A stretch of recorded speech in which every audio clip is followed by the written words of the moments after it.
What is up, guys? Welcome to GTA 6 Explained. Today we're going to be talking about CyberLeek, who CyberLeek is, and what role does CyberLeek play in GTA 6.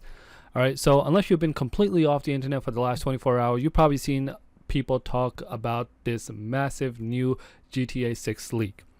There's been leaks coming out pretty much every day now, right? There was yesterday, there's today, and hopefully there'll be more coming out soon as well. Alright, so the gameplay clips that have appeared online, pieces of the map have been supposedly been revealed, and Take-Two has been hitting uploads with copyright takedowns. Right in the middle of all this is that the name GTA fans probably had never heard of before yesterday, which is CyberLeaks. So now, who exactly is CyberLeak? How did they supposedly get access to GTA 6? Why are they leaking the game? And probably more importantly, how much more information could they actually have? Because this situation is a little bit stranger than somebody simply getting their hands on some GTA 6 footage and uploading it for attention. There seems to be an entire motive behind it. And before we go any further, I want to make something very clear. We do not know who CyberLeak is actually, right? So a lot of this is under speculation and unconfirmed reports. So some reports describe CyberLeak as a group, others have referred to them as an individual or possibly a small group operating under one name. So there has been no confirmed identity behind the account. So whenever you see somebody confidently saying they know exactly who these people are, take that with a massive grain of salt. All right, what we do know is that CyberLeak began releasing what appears to be genuine GTA 6 material on August 18. All right, and unlike normal GTA leak where somebody anonymously drops a screenshot onto Reddit and disappears, CyberLeak seems to want everyone to know exactly what they're doing. They released the material alongside what is basically a manifesto.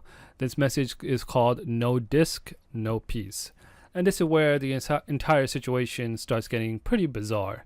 So according to CyberLeak, they're not leaking GTA 6 simply because they want attention or because they want to ruin Rockstar's marketing plans. They claim this is supposed to be a protest of a sort against certain practices happening across the gaming industry. Their complaints focus heavily on digital game ownership, digital pre-orders, monetization, and preserving single-player content. In another statement attributed to CyberLeaks, they laid out three major demands. The first is opposition to digital pre-orders. The second concerns what they describe as misleading or unnecessary single-player DLC practices.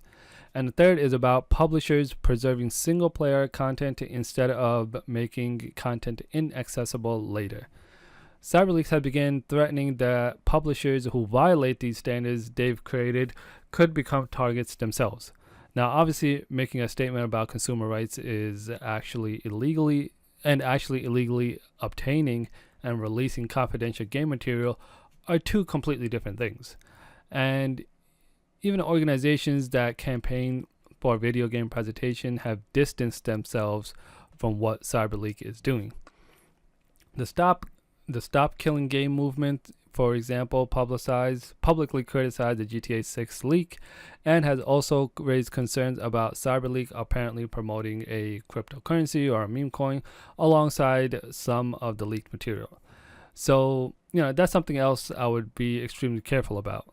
If you see websites, cryptocurrency links, donation pages, and anything else attached to these leaks, I would personally just stay away from them. You don't need to interact with any of the stuff to understand what's happening with GTA 6, but there are also important details about CyberLeak's main argument that needs to be corrected. Some of the messaging surrounding this specific leak makes it sound like Rockstar is releasing GTA 6 completely digitally with no physical option whatsoever.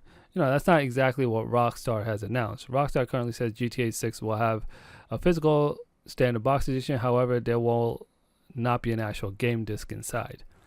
So instead, the physical packaging contains a download code. So if CyberLeak's argument is specifically that GTA 6 should come on an actual playable disc, then sure, yes, Rockstar's current plan doesn't provide that. But saying that that there is absolutely no physical retail version of GTA 6 would be slightly misleading. Rockstar does have a boxed version planned.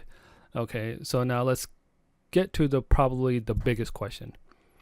Are these leaks actually real? We still don't have Rockstar publicly coming out and saying, yes, CyberLeek hacked us and this footage is legitimate, but there are some extremely strong signs that at least some of the material is genuine. The biggest one is Take-Two's response. A video containing the footage have been hit with copyright claims and removed from platforms. Multiple publications have viewed the clips and have reported these takedowns. That doesn't independently verify every single screenshot or video or being claimed or that's being shared under the CyberLeek name, because whenever something like this happens, fake leaks inevitably get mixed in with the real ones. But copyright enforcement from Take-Two is a very strong indication at least some of the footage that's being circulated contains genuine Rockstar material. And we've actually seen something very similar before. Remember the gigantic GTA 6 leak from 2022? The situation exposed around 90 clips of GTA 6 while the game was still extremely in early development. Rockstar eventually confirmed that this is an unauthorized third party had access to confidential information from its systems, including early development footage of the next GTA. The hack was later connected to Lapsus, with the $sign at the end, member Arian Cortage. Cortage and CyberLeek are not the same person as far as any credible information that's shown. This is an entirely separate situation. Okay, this whole situation becomes a lot less certain when we want to try to pinpoint how did CyberLeek get this material. So they claimed that the material came from access to Rockstar's employee communications and that they potentially obtained things like development assets, builds, and other internal material.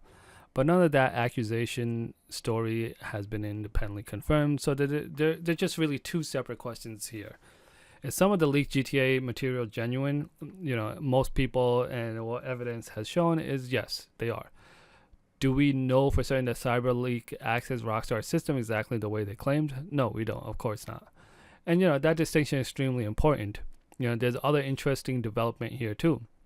Initially, a lot of discussion suggested that these clips might be from builds dating back several years, but newer footage has actually complicated that theory.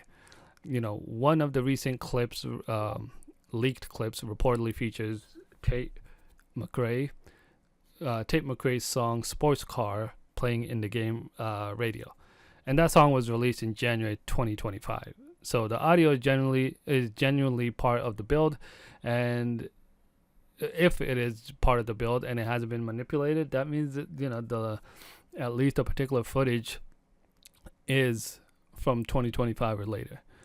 So there's a lot of things that we can talk about, but as far as who CyberLeek exactly is, we 100% don't know, but they do have, it is some sort of leaked group, and they do have access to this information one way or another.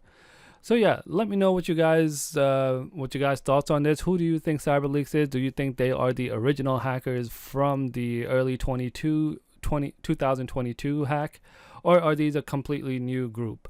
So yeah, let me know what your thoughts are in the comments below. If you like this video, don't forget to give it a thumbs up. And if you want to stay tuned and updated to everything that's happening with GTA 6, don't forget to subscribe to the channel and make sure to turn on that alert notification, because I'll be covering everything as it happens. And I'll see you guys in the next one. Peace.